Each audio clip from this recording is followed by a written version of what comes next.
Special force paramilitary মোতায়েনের পরও অগ্নিগর্ভ Iran. আবারও পশ্চিমা শক্তিকে দায়ী করছে দেশটির সরকার, দাঁত ভাঙা জবাব দেওয়ার হুমকি। মার্কিন হামলায় ভেনেজুয়েলায় নিহত 100 জানালো কারাকাস। দায়িত্বে অবহেলার অভিযোগে মাদুরোর সুরক্ষায় থাকা বাহিনীর প্রধান বরখাস্ত। গ্রিনল্যান্ড নিয়ে মুখোমুখি ইউরোপ যুক্তরাষ্ট্র। এখনও দ্বীপাঞ্চল দখলের সিদ্ধান্তে অনড় ট্রাম্প প্রশাসন। যুক্তরাষ্ট্রের বিরুদ্ধে একাট্টা ইইউ।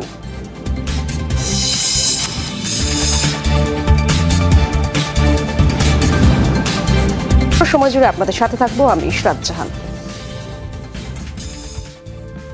ক্রমেই আরও তীব্র হয়ে উঠছে ইরানের বিক্ষোভ পরিস্থিতি। গড়িয়েছে 11তম দিনে। মূল্যস্ফীতির জেরে শুরু হওয়া আন্দোলন পরিণত হয়েছে পুরোদস্তুর সরকার বিরোধী বিক্ষোভে।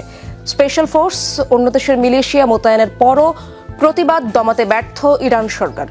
আবারও উস্কানির দায়ে পশ্চিমাদের দায়ী করেছে তেহরান। কঠোর জবাবের হুঁশিয়ারিও দিয়েছে। চলমান বিক্ষোভে এ পর্যন্ত 40 জনের প্রাণহানির খবর দিয়েছে বিভিন্ন মানবাধিকার সংস্থা। খামেনি বিরোধী স্লোগানে উত্তপ্ত রাজপথ। যতদূর চোখ যায় ততদূরই আন্দোলনকারীদের দখলে। যেন বিক্ষোভের জনপদে পরিণত হয়েছে ইরান। প্রায় 2 সপ্তাহ হতে চললেও রাজপথ থেকে হটানো যায়নি বিক্ষোভকারীদের। উল্টো বেড়েছে প্রতিবাদ সমাবেশের পরিধি। রাজধানী তেহরান ছাপিয়ে দেশের অন্যান্য প্রদেশগুলোতে তীব্র থেকে তীব্রতর হচ্ছে সরকার বিরোধী বিক্ষোভ। কোম, মাশহাদের মতো শহরগুলোতেও বাড়ছে বিক্ষোভের আকার। ইসলামী প্রজাতন্ত্র ইরানের পতাকা ছিঁড়ে ফেলার ঘটনাও ঘটে সেখানে। এমনকি তেহরানে মার্কিন প্রেসিডেন্ট ডোনাল্ড ট্রাম্পের নামে সড়কের নামকরণ করেন বিক্ষোভকারীরা। সকল দাবি মেনে নেওয়া সহ ভাতা দেওয়ার ঘোষণার পরও যখন বিক্ষোভকারীদের টলাতে অক্ষম ইরান সরকার, তখন আবারও যুক্তরাষ্ট্র ও ইসরায়েলের বিরুদ্ধে উস্কানির অভিযোগ তুলেছে দেশটি। ইরানি জাতির সাথে মার্কিন প্রেসিডেন্ট ও ইসরায়েলের প্রধানমন্ত্রীর শত্রুতা নিয়ে কোনো সন্দেহ নেই। তারা নিজেরাই আমাদের অভ্যন্তরীণ বিষয়ে হস্তক্ষেপের কথা স্বীকার করে এ নিয়ে টুইট করে। তারা 6-7 মাস আগে কমান্ডার, সেনা, বিজ্ঞানী, শিশু ও নারী সহ 1000-এর বেশি ইরানিকে শহীদ করেছে। এমন পরিস্থিতিতে বিক্ষোভ দমনে আরও কঠোর হচ্ছে প্রশাসন। বেশ কয়েক জায়গায় আন্দোলনকারীদের উপর গুলিবর্ষণ করে নিরাপত্তা কর্মীরা। জবাবে সরকারি একাধিক বাসভবনে আগুন দেয় বিক্ষুব্ধ জনতা। যারা ইহুদিবাদী শাসক ও যুক্তরাষ্ট্রের মতো অপরাধী রাষ্ট্রের কথা শুনে দাঙ্গায় অংশ নিচ্ছে, সমর্থন ও সহায়তা দিচ্ছে, তাদের অবস্থান স্পষ্ট ও স্বচ্ছ হয়ে উঠেছে। তাদের আর কোনো অজুহাত থাকতে পারে না। তারা এখন ইরানের শত্রুদের সাথে কাজ করছে। বিক্ষোভকারীদের উপর সহিংসতা ঘিরে দেশজুড়ে আন্দোলন ও ধর্মঘটের ডাক দিয়েছে ইরানের পালুস লিবারেশন পার্টি সহ বেশ কয়েকটি রাজনৈতিক দল। গেল মাসের শেষ দিকে শুরু হওয়া বিক্ষোভে নাশকতার অভিযোগে এ পর্যন্ত 2000-এরও বেশি মানুষকে আটক করেছে ইরানি কর্তৃপক্ষ। ভেনেজুয়েলায় অভিযানের সময় মার্কিন বাহিনীর হামলায় 100 জন নিহত হয়েছে বলে জানিয়েছে দেশটির স্বরাষ্ট্রমন্ত্রী দিয়াসদাদো কাবেলো। বুধবার বিবৃতিতে একথা জানান ভেনেজুয়েলার স্বরাষ্ট্রমন্ত্রী। গেল শনিবার কারাকাসে অভিযান চালায় মার্কিন ডেল্টা ফোর্স। আটক করে তুলে নিয়ে যাওয়া হয় প্রেসিডেন্ট মাদুরো এবং তার স্ত্রীকে। এই ঘটনার পর প্রথমবারের মতো হতাহতের সংখ্যা প্রকাশ করল ভেনেজুয়েলা প্রশাসন। তবে এর আগেই ভেনেজুয়েলার সামরিক বাহিনী তাদের পক্ষ থেকে হতাহতের এই তালিকা প্রকাশ করে, যাতে 23 সেনা সদস্য নিহতের কথা জানানো হয়। ভেনেজুয়েলার এই মার্কিন হামলায় নিহতদের মধ্যে 32 জন কিউবার নাগরিক ছিলেন বলে নিশ্চিত করেছে হাভানা। মিত্র ভেনেজুয়েলা সরকারের অনুরোধে দেশটিতে মিশনে গিয়েছিল তারা। ভেনেজুয়েলার প্রেসিডেন্টের সুরক্ষার দায়িত্বে থাকা অনার গার্ডের জেনারেল ইন কমান্ডার হাবিয়ার মার্কানো তাবাতাকে বরখাস্ত করেছে দেশটির অন্তর্বর্তী সরকার। তার বিরুদ্ধে দায়িত্বে অবহেলা ও ব্যর্থতার অভিযোগ তুলে ভারপ্রাপ্ত প্রেসিডেন্ট ডেলসি রদ্রিগেজ স্বাক্ষরিত এক বিজ্ঞপ্তিতে এই নির্দেশ দেওয়া হয়। মূলত ভেনেজুয়েলার রাষ্ট্রপ্রধানের নিরাপত্তার দায়িত্বে থাকা প্রেসিডেন্সিয়াল অনার গার্ড বাহিনী। এখান থেকে প্রেসিডেন্টের দেহরক্ষী সরবরাহ করা হয়ে থাকে। শনিবার ভেনেজুয়েলার রাজধানী কারাকাসে বিশেষ অভিযান চালিয়ে প্রেসিডেন্ট নিকোলাস মাদুরো ও ফার্স্ট লেডি সিলিয়া ফ্লোরেসকে তুলে নিয়ে যায় মার্কিন সামরিক বাহিনী। বিভিন্ন গণমাধ্যমের দাবি করা হয় নিকোলাস মাদুরোর ঘনিষ্ঠ কেউই বিশ্বাসঘাতকতা করে তার অবস্থান ফাঁস করে যুক্তরাষ্ট্রের কাছে। যুক্তরাষ্ট্রের নতুন টার্গেট ভেনেজুয়েলার স্বরাষ্ট্রমন্ত্রী দিয়াসদাদো কাবেলো। বলা হচ্ছে ডেলসি রদ্রিগেজ অন্তর্বর্তী প্রেসিডেন্ট হলেও কাবেলোই এখন দেশটির সবচেয়ে প্রভাবশালী ব্যক্তি। তার নিয়ন্ত্রণে থাকা বিশেষ মোটরসাইকেল বাহিনী ট্রাম্প প্রশাসনের মাথা ব্যথার কারণ হয়ে দাঁড়িয়েছে। রয়টার্স বলছে এরই মধ্যে মাদুরো ঘনিষ্ঠ এই রাজনীতিবিদকে হুমকি দিয়েছে ওয়াশিংটন। হুমকি বার্তায় বলা হচ্ছে অন্তর্বর্তী সরকারকে সহায়তা না করলে মাদুরোর মতো একই পরিণতি ভোগ করতে হবে। গত এক যুগ ধরে প্রেসিডেন্ট নিকোলাস মাদুরোর পরীক্ষিত ও বিশ্বস্ত বন্ধু হিসেবে যে কজন ছিলেন তাদের মধ্যে অন্যতম ভেনেজুয়েলার স্বরাষ্ট্রমন্ত্রী দিওসদাদো কাবেলো। মাদুরো যুক্তরাষ্ট্রের কারাগারে বন্দী হওয়ার পর নতুন করে আলোচনায় কট্টরপন্থী এই রাজনীতিবিদ। সাবেক প্রেসিডেন্ট হুগো শাভেজের হাত ধরে উত্থান কাবেলোর। গত 2 যুগে সামলেছেন একাধিক মন্ত্রণালয় সহ গুরুত্বপূর্ণ দায়িত্ব। সাবেক প্রেসিডেন্টের মৃত্যুর সময় জাতীয় পরিষদের স্পিকার থাকায় সংবিধান অনুযায়ী তারই হওয়ার কথা ছিল অন্তর্বর্তী প্রেসিডেন্ট, যদিও সেই দায়িত্ব দেয়া হয় নিকোলাস মাদুরোকে। বিরোধীদের বিরুদ্ধে দমনপীড়নের অভিযোগে নানা সময়ে জড়িয়েছেন বিতর্কে। তার অধীনে রয়েছে কালেকটিভোস নামের শক্তিশালী আধা সামরিক বাহিনী, যা পরিচিত মোটরসাইকেল বাহিনী নামেও। প্রভাবশালী এই বাহিনীকে ব্যবহার করে যে কোনো সময় ভেনেজুয়েলাকে অস্থিতিশীল করে তুলতে পারেন কাবেলো, এমন শঙ্কা ট্রাম্প প্রশাসনের। ওয়াশিংটনের শঙ্কা ভেনেজুয়েলায় মার্কিন নিয়ন্ত্রণ প্রতিষ্ঠায় বড় বাধা হতে পারে স্বরাষ্ট্রমন্ত্রী কাবেলো। অন্তর্বর্তী প্রেসিডেন্ট ডেলসি রদ্রিগেজের সাথে প্রতিদ্বন্দ্বিতাপূর্ণ সম্পর্ক থাকায় মার্কিন প্রশাসনের মাথা ব্যথার কারণ কাবেলো। বার্তা সংস্থা রয়টার্স বলছে ডেলসি রদ্রিগেজকে সহায়তা না করলে কাবেলোকে নতুন লক্ষ্য বানানোর পরিকল্পনা ওয়াশিংটনের। এরই মধ্যে মধ্যস্থতাকারীদের মাধ্যমে এই নেতাকে মাদুরোর মতো একই পরিণতির হুমকি দিয়েছে ওয়াশিংটন। খোঁজা হচ্ছে তাকে নির্বাসনে পাঠানোর অজুহাত।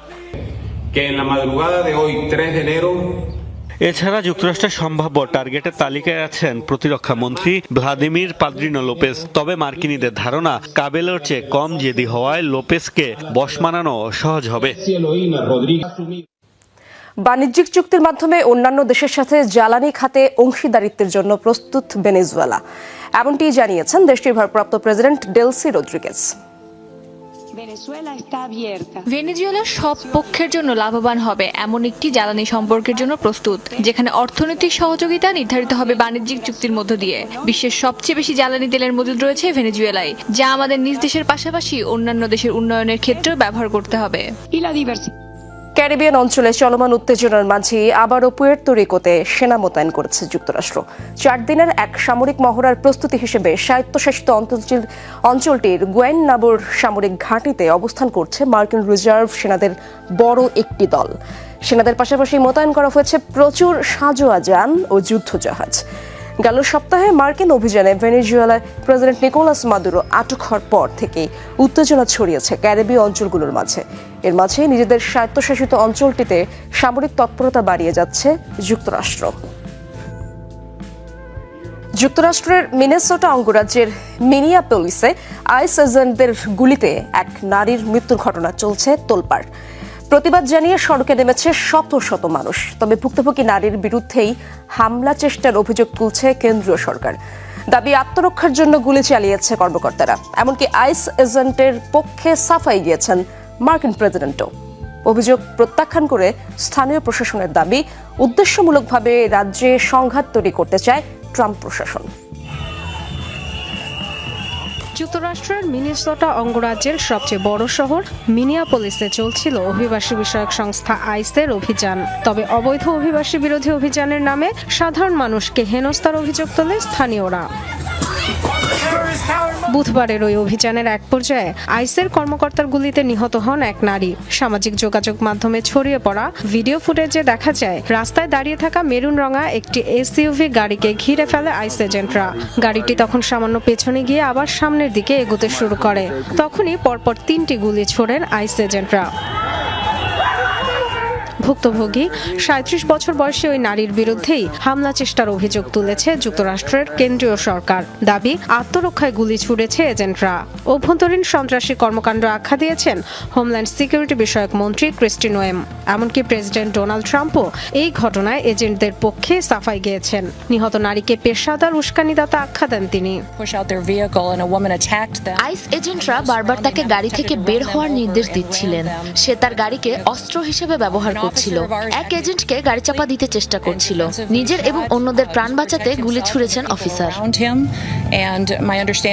কেন্দ্রীয় সরকারের ব্যাখ্যা প্রত্যাখ্যান করেছেন মিনোপলিসের মেয়র।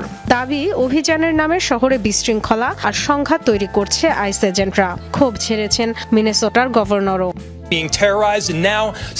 তারা শহরের নিরাপত্তার জন্য এই শহরে আসেনি, বরং বিশৃঙ্খলা তৈরি করতে এসেছে। আমাদের রাজপথে সংঘাত তৈরি করছে তারা, মানুষ পর্যন্ত হত্যা করছে, আত্মরক্ষার দাবি করছে, কিন্তু নিজের চোখে ভিডিও দেখার পর এমন দাবিকে বুলশিট মনে হচ্ছে।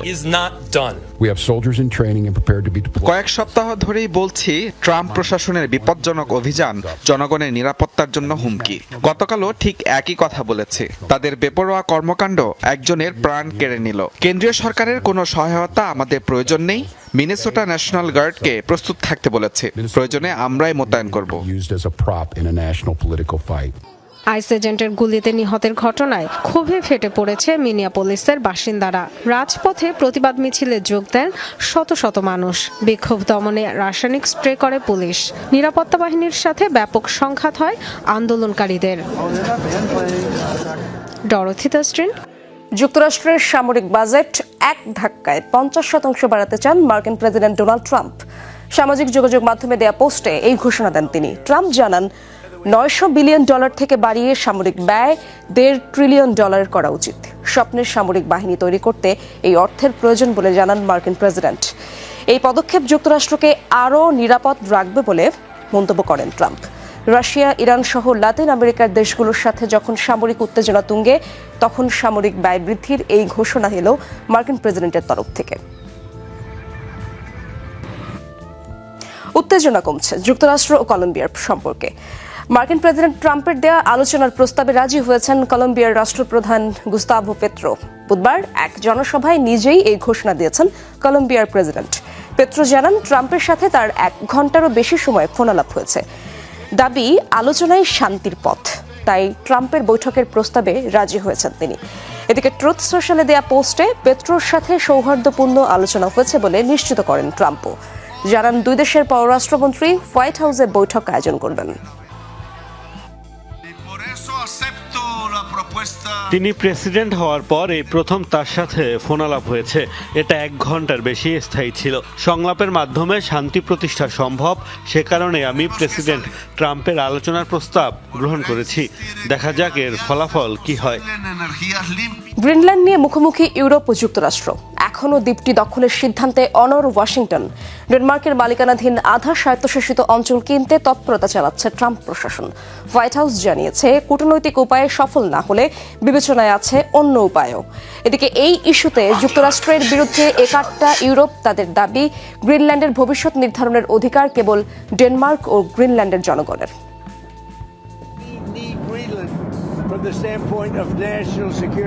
দ্বিতীয় মেয়াদে যুক্তরাষ্ট্রের প্রেসিডেন্ট হওয়ার পর থেকেই গ্রিনল্যান্ড দখলের আগ্রহ দেখিয়ে আসছেন মার্কিন প্রেসিডেন্ট ডোনাল্ড ট্রাম্প। ডেনমার্কের আধা স্বায়ত্তশাসিত অঞ্চলটি বিক্রি করতে রাজি না হলে বিভিন্ন সময় দিয়েছেন সামরিক অভিযানের প্রচ্ছন্ন হুমকিও। ভেনেজুয়েলার প্রেসিডেন্ট নিকোলাস মাদুরো আটকের পর আবার গ্রিনল্যান্ড ইস্যুটিকে সামনে এনেছে ট্রাম্প প্রশাসন।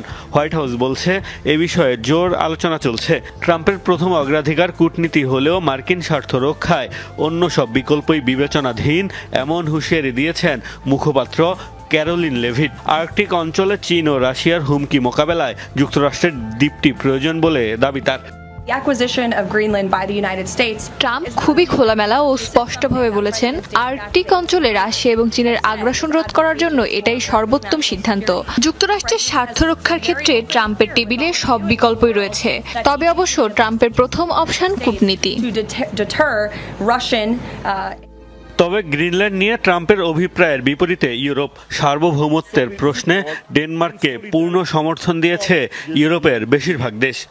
Allow me to be clear. Greenland নিয়ে আমাদের অবস্থান স্পষ্ট। গ্রিনল্যান্ড অবশ্যই তার জনগণের, কাজেই ডেনমার্ক ও গ্রিনল্যান্ডকে উপেক্ষা করে তাদের নিয়ে কোনো সিদ্ধান্ত নেওয়া যাবে না। তাদের প্রতি ইউরোপিয়ান ইউনিয়নের পূর্ণ সমর্থন রয়েছে। Without Denmark or with এই উত্তেজনার মধ্যে আগামী সপ্তাহে ডেনমার্কের প্রধানমন্ত্রীর সাথে বৈঠকের ঘোষণা দিয়েছেন যুক্তরাষ্ট্রের পররাষ্ট্রমন্ত্রী মার্কো রুবিও। বৈঠকে তিনি কি প্রস্তাব দেন সেদিকে তাকিয়ে আন্তর্জাতিক বিশ্লেষকরা।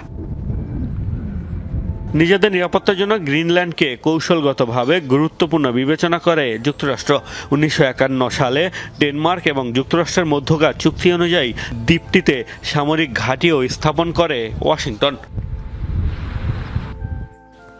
রাশিয়ার তেলবাহী ট্যাঙ্কার জব্দের পরপরই পানামার পতাকাবাহী আরও একটি তেলের ট্যাঙ্কার জব্দ করেছে যুক্তরাষ্ট্র।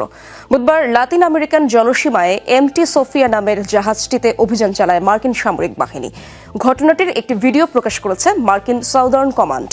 ওয়াশিংটনের দাবি, ভেনেজুয়েলার সাথে সম্পৃক্ত নৌযানটি ডার্ক ফ্লিটের অংশ, যা আন্তর্জাতিক নিষেধাজ্ঞা এড়িয়ে তেল পরিবহন করে। ট্যাঙ্কারটির মালিকানার স্পষ্ট তথ্যও নেই বলে অভিযোগ তোলে যুক্তরাষ্ট্র। এর কিছুক্ষণ আগেই উত্তর আটলান্টিক মহাসাগরে রুশ পতাকাবাহী একটি তেলের ট্যাঙ্কার জব্দ করে দেশটি।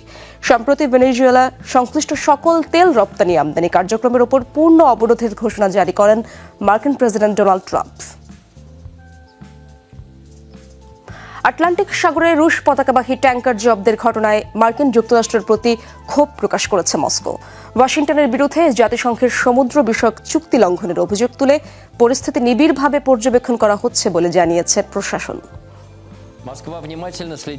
মার্কিন সেনারা জাহাজটির দখল নেয়ার পর থেকেই এর সাথে আমাদের সমস্ত যোগাযোগ বিচ্ছিন্ন হয়ে গেছে। জাতিসংঘের আইন অনুযায়ী গভীর সমুদ্রে যে কোনো দেশের জাহাজ চলাচলের পূর্ণ স্বাধীনতা রয়েছে। এতে কোনোভাবেই হস্তক্ষেপ করতে পারে না যুক্তরাষ্ট্র। তাদের এই পদক্ষেপ আন্তর্জাতিক আইনের লঙ্ঘন। এই ঘটনা নিবিড়ভাবে পর্যবেক্ষণ করছে মস্কো।